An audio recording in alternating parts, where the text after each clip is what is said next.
I'm Max Dalton, and in this video I'll show you how to remove the Bing search engine as the default search engine in Microsoft Edge and replace it with a different search engine.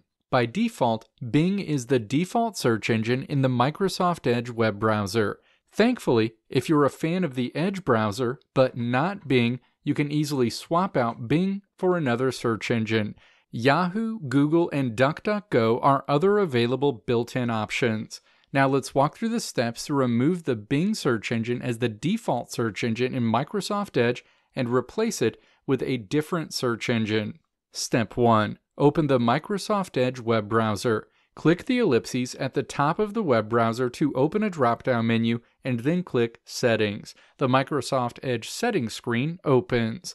Step 2. Click Privacy, Search, and Services in the menu on the left side of the screen.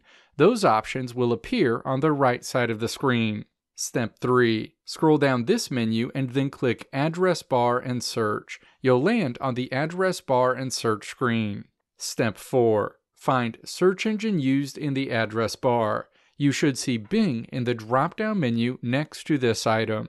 Click to expand that drop-down menu where you'll see a list of all of the available search engines you can replace Bing with. Yahoo, Google, and DuckDuckGo are other available built-in options. Step 5. Click the search engine you want to replace Bing with. That change will take effect immediately, and any searches inside of Microsoft Edge going forward will be run through your newly selected search engine. Let me know if this video helped you out in the comments below. If you liked what you saw here, click the video links on the right side of the screen to check out another video. Or click the logo on the left side of the screen to check out my tutorial website at www.maxdalton.how.